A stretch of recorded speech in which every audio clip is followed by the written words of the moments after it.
Week 16 is here when we are moving on to week 2 of the fantasy football playoffs. Another great week for the running back position. It's time for us to look into this upcoming week where we've got some big time matchups, some divisional games, lots to break down as we continue to work through our fantasy playoffs right here on the Face Off Sports Network.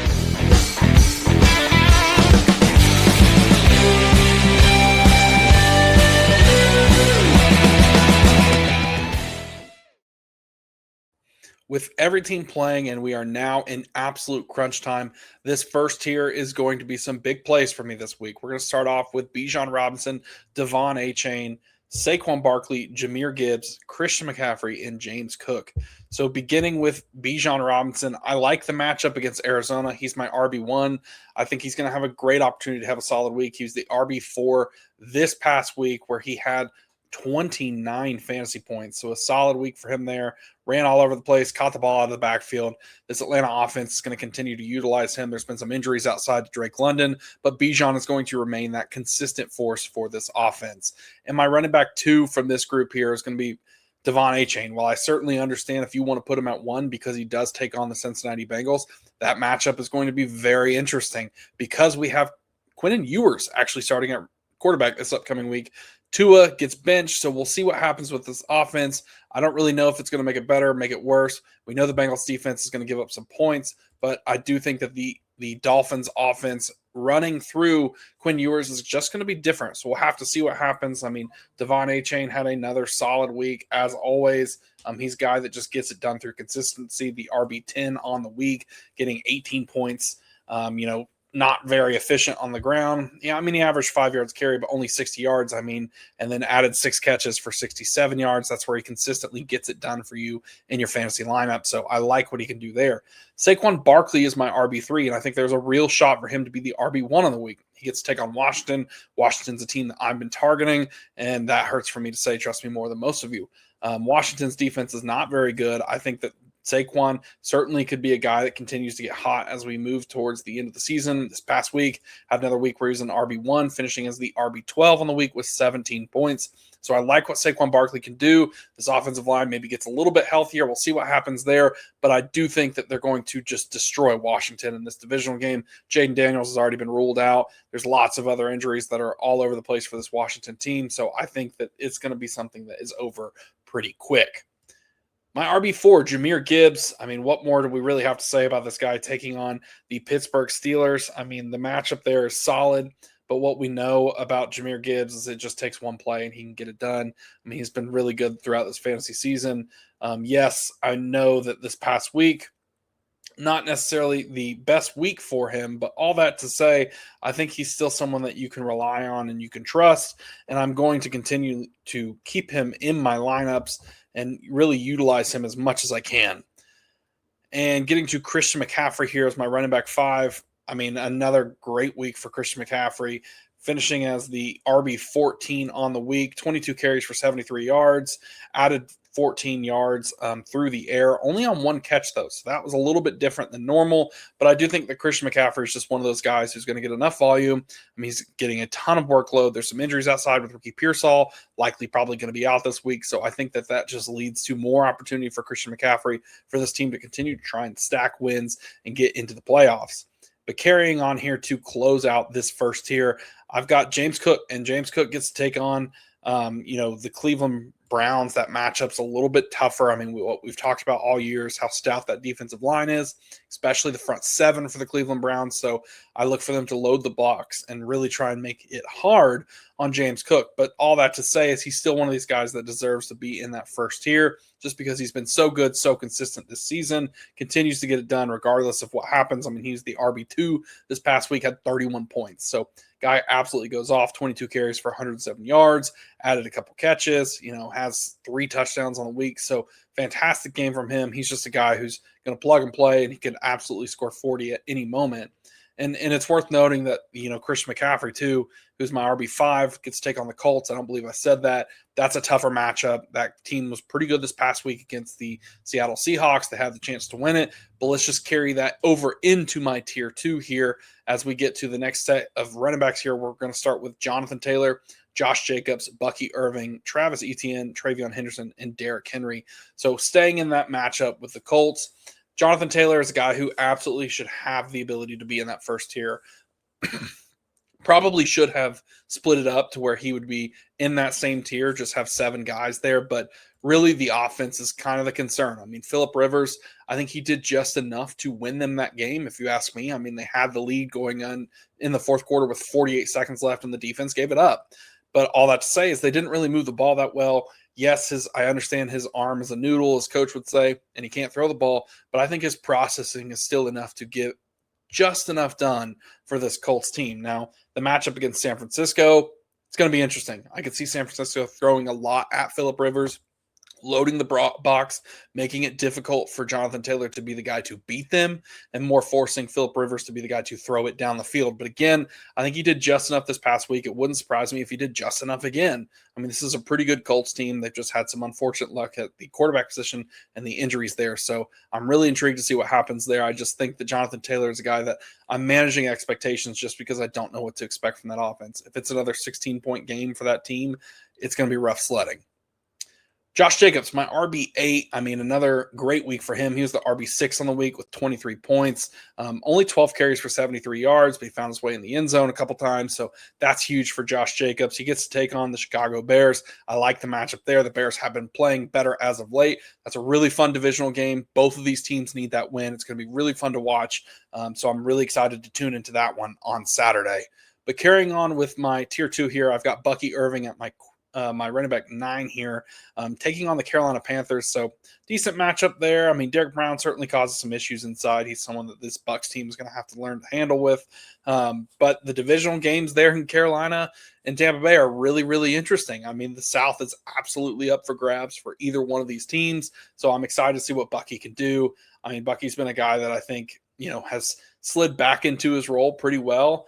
I mean, we'll have to see how well he can do going forward. I completely understand that he might not be what everyone wants. I mean, running back 36 this past week with 8 points. So it didn't necessarily kill you, but it wasn't that big time performance. I think the 16 carries for 60 yards, that's reassuring in my mind. It was nice to see him get 16 opportunities to run the ball. The targets, had 3 targets, only caught 1 of them. So if he gets a couple more of those, easily could change his points there. And then if he just finds a way to fall in the end zone, that's going to be big for him going forward. So I like Bucky Irving. I'm fine with the matchup. Again, it's a divisional game. I know he's going to get the opportunities. He's the best playmaker, in my opinion, on that offense. So I like what he can do going forward.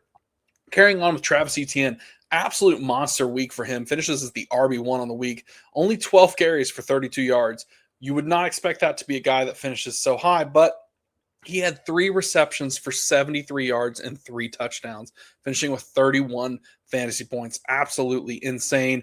This Jags offense is on fire. There's no way around it.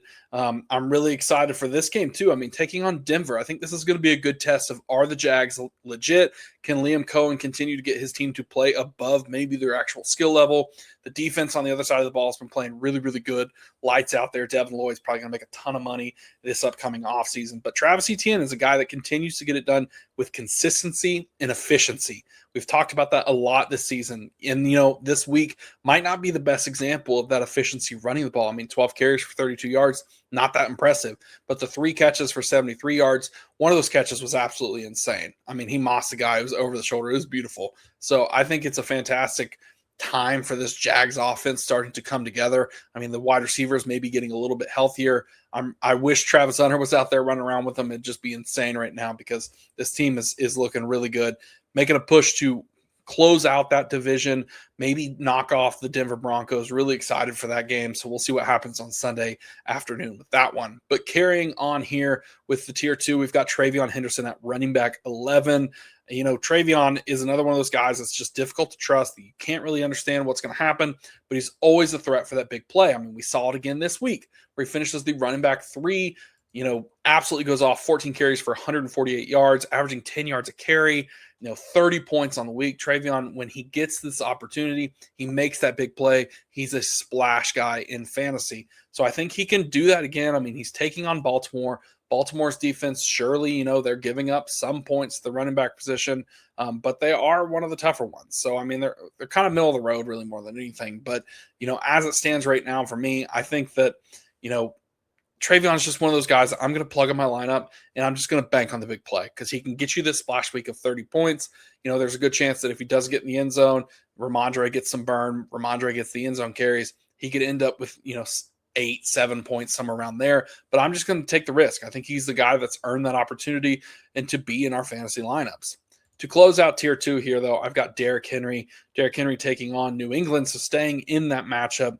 Henry's been another one of those up and down years for him. I mean, just every time you think you can trust him, you can't the next week. I mean, this past week, he had 10 points. And, you look at the box score and you say, dang, he had 100 yards on the ground on 11 carries. But frankly, no touchdowns. The passing work's just limited, so it's just not great opportunity there for him. I mean, he continues to struggle in the fantasy season this year from where his draft cost was and compared to what he did last year.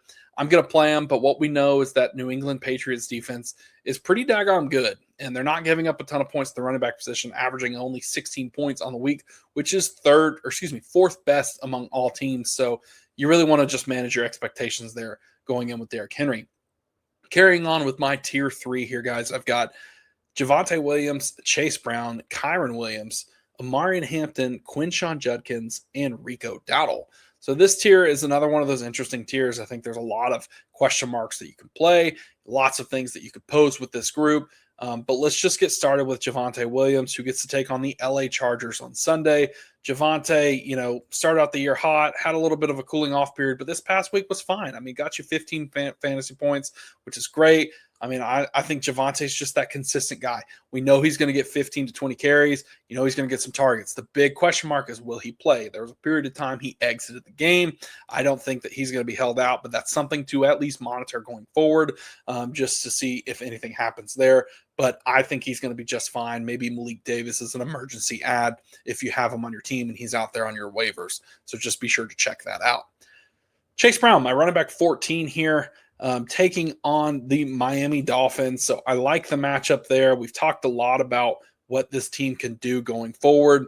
They're eliminated from the playoffs, lots of things swirling around Joe Burrow and what this offense needs to do. Chase Brown coming off a week where he had 13 carries for 53 yards. So solid, efficient day for him, averaging over 4 yards a carry, adding 7 catches for 37 yards. That's what we love about Chase Brown. He gets the opportunity to catch the ball out of the backfield, and he's pretty dang good at that. So they're going to continue to check it down, probably continue to throw it a lot. So I think he's a solid play. He's just one of those guys that might be a little bit capped or a little bit limited in how much he can produce for your fantasy lineup, but I'm fine with throwing him out there. I think he's a solid RB2, possibly ability to creep up into the late RB1s there on the week.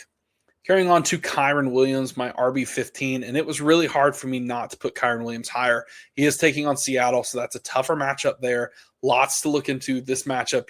The Rams, they continue to be a team that's just getting it done, but they lose Devontae Adams. He's likely not going to be playing this week, which I think bodes to a little bit more for a guy like Kyren Williams. I mean, we talked a lot about early in the year how he's getting a bunch of work in the passing game. Maybe he gets a little bit of those targets that, aren't going to necessarily go Devontae Adams' ways. Certainly Puka Nacua is going to have a monster game, so just be ready for that. But, Kyren this past week had 21 points, almost 22 points on the week, 15 carries for 78 yards, gets the couple touchdowns, adds a catch for 10 yards. He's just so consistent. He's on a really good football team, so I think they're going to continue to find ways to score, and he's going to continue to get it done. Amarian Hampton, running back 16 for me this week. The big question mark is what's the consistency for him? What's the snap percentage? I was talking with someone in Discord. When we look back at what happened this past week, Amarian Hampton getting about 40% of the snaps the past 2 weeks. So it's really more of a 60-40 split between him and Vidal, but he did get more opportunities than Vidal this past week. I think that's telling to me, and I think it's something can easily replicate this upcoming week. Taking on the Dallas Cowboys, it's a team that's given up some points to the running back position. While certainly they've been better since their acquisitions at the trade deadline, they still have some inconsistencies on defense. So I think Amarian Hampton can be a big playmaker against this Dallas offense. We know both teams are fighting for, we know the Chargers are fighting for seeding and playoff position. So we're going to see what happens with him going forward. But I do think that maybe it doesn't become a full-time role for Amarian Hampton. I think Vidal's going to continue to have opportunities, continue to eat into that snap share. But I do think this might be the week where we see it flip more towards a 50-50, maybe a 60-40 in favor of Amarian Hampton as opposed to Kamani Vidal. Moving on to Quinshon Judkins, my running back 17 this upcoming week, taking on the Buffalo Bills. Buffalo gives up a bunch of fantasy points to the running back position. So I'm really intrigued with that matchup. I mean, if we look at the season so far, the Buffalo Bills are giving up 24 points to the running back position, which is the fourth most of all teams in the NFL. The offense just there is unpredictable. And that's something we've talked a lot about over the last few weeks. So I'm going to continue to, scream that to the mountaintops that you can't necessarily trust Quinshon Judkins. I mean, this past week, 12 carries for 21 yards and amounted to nothing. Added a couple of catches for negative yards. So he got you 4.7 points on the week. If he doesn't get in the end zone, it's going to be tough sledding. I mean, he could make a big play. We've seen him do it, but I just think that we have to just be careful with what we expect from Quinshon. That's why I have him here in tier 3. The matchup moves him up. I think he's more of a tier 4 running back, but playing the Buffalo Bills, who are just giving up all sorts of points, there's some opportunity. But the offensive line concerns me for the Cleveland Browns. I mean, they made some transactions. They lost the guy who started for him last week, and I was reading that he was actually their highest graded PFF lineman on the week, and then they tried to demote him back to the practice squad. He ends up getting picked up, so they lose one of their best linemen, and they have injuries all over the place. So we'll see what happens with that unit. I'm not really sure that I would be expecting too much from the Cleveland offense taking on the Bills. I think the Bills are going to continue to roll. I mean, what a comeback from them this past week, but enough of that. Moving on to Rico Dowdle. Dowdle's, started off super hot. Season's kind of been a little bit up and down since then, but Carolina continues to win games and continues to make this division at least interesting. So I'm shocked to say that I'm actually intrigued to see what happens when the Tampa Bay Buccaneers and the Carolina Panthers square off. I mean, we'll see what happens. Rico's RB22 on the week, 12 points, really consistent, continues to be a good guy when he gets the ball in his hands, getting plenty of opportunities, had 16 carries. I don't think anything is going to change with that. I think the Bucs defense, it's another one of those teams that's giving up a decent amount of points to the running back position, over 20 points per week, inside of the top 10 worst teams that defend running backs. So I'll see that Rico Dowdle could have a pretty good week this upcoming week and maybe make this division really, really interesting, which is crazy to say. Tier 4 for me. So let's get to these last 6 guys here. Let's talk about RJ Harvey, DeAndre Swift, Breece Hall, Tyrone Tracy, Aaron Jones, Woody Marks, and I do want to say Ashton Genty. He's at 25 for me. I don't have him on the graphic, but it's worth noting. So let's continue forward and let's talk about RJ Harvey here, taking on the Jacksonville Jaguars. We already mentioned it earlier. Jaguars defense is really stout. They do a really good job defending the run. They're doing a really good job defending really everything right now. RJ Harvey has been a guy that has played better as of recent. This past week, 19 carries for 65 yards, had 10 points on the week. So solid for him. Just didn't necessarily get the touchdowns that you might want out of him to, really get the big day. No passing volume. So that's kind of where it was limited. I do think that Harvey's going to be a guy that going forward next year might be a little bit overdrafted. I'm not sure he's a guy that can sustain being the number one, having a workload, but I do think he's a solid back in a committee. So I'm really excited to see where he ends up falling in drafts next year, because I think I probably will not be getting him very often, but that's really early. DeAndre Swift, the running back 20 for me, taking on the Green Bay Packers. So again, staying in that divisional matchup, excited to see what happens there. Swift, another one of these guys that just continues to get volume, continues to get it done that way. RB7 on the week, 18 carries for 98 yards. Had a catch for a couple negative yards, but finished with 22 points on the week. So solid week for him. I think he's going to continue to be more of the same DeAndre Swift. They're going to give him plenty of opportunity. Another guy's going to have a role. So just keep that in mind. Tier 4, running back 21 for me, Breece Hall. The Cook-led Breece Hall offense there in New Orleans, taking on New Orleans. I'm really interested to see what Breece Hall does this upcoming offseason. I mean, he's going to be a free agent. I think there's a real chance that he ends up signing somewhere else, and I'd love to see him end up in a good offense that needs some help. Maybe Washington, maybe Kansas City, who the heck knows? I mean, I think he's a good player. I think he gets enough done. He's just on a really bad team. So Breece Hall is just one of those guys that's tough to evaluate. I think there's a really good argument that you could say you might want to play a guy like Ashton Genty over him. So if you wanted to move Ashton Genty up, I wouldn't fault you at all. I think these guys are all really, really close in this tier. So it's just inconsistent offenses with bad quarterback play. That's kind of the theme right now. And Cook is, he's a rookie. So we'll see what happens. Tyrone Tracy, running back 22 for me, taking on the Minnesota Vikings. I think that this, Jackson Dart-led offense is certainly better. We saw them struggle a little bit this past week against the Washington Commanders. I think the Minnesota defense is better than Washington, so I'm just kind of limiting my expectations for Tyrone Tracy. He certainly could do it. I mean, this past week, RB5 against Washington. Again, like I've said all year long, we're targeting that Washington defense. 15 carries for 70 yards, added 3 catches for 27 yards and a touchdown, ended up with 24 points. So big week for him. I think that, again, target that Washington defense, but that's not what we're talking about. We're talking about Tyrone Tracy right now taking on Minnesota. I don't think he's going to do quite as well as he did there, so I'm expecting him to kind of fall back a little bit in these running back rankings at the end of the week. Aaron Jones, staying in that matchup there. Aaron Jones is another one of those guys that I think he's so good. We just kind of forget about how much he means to this team. The big question mark might be, what kind of play are we going to get from 9? I mean, that's the big question that I have in my mind. I think he's going to be interesting in this matchup. The Giants defense, they're one of the worst against the running backs, third worst specifically, giving up over 25 points a game. So I think that the running backs for Minnesota probably have a good opportunity to feast this upcoming week. And closing out this tier, I've got Woody Marks at 24. The big question mark is he going to play? Really, in all actuality, I should have Ashton Jeanty above him. So I'll probably fix that in my final rankings. But Woody Marks, I mean, we saw him go out, running back 25 on the week, 7 carries, 30 yards. Kind of gets replaced there with Jawar Jordan, who gets 101 yards on the ground on 15 carries, just absolute monster week. I think the big question is just, is he going to play? What's the injury status? It looks like he should play. It says he's day-to-day, so I kind of expect him to be available, especially since this is a playoff push, and they're taking on the Las Vegas Raiders, who give up a ton of fantasy points. So if Marks is healthy, I think Marks is a great play against the Raiders. If Marks is not healthy, absolutely start Ashton Jeanty, start someone like that who's on these next group of guys here. But that's going to do it for me. Week 16, good luck, everyone, to your fantasy playoffs. We appreciate you all for being with us throughout the season. Throw the video like, give us a subscribe on the Face Off Sports Network. We appreciate it so much. You can check me out on X at the FF Mediators. Check out the Patreon. Link will be in the description, and we'll catch you in the next one.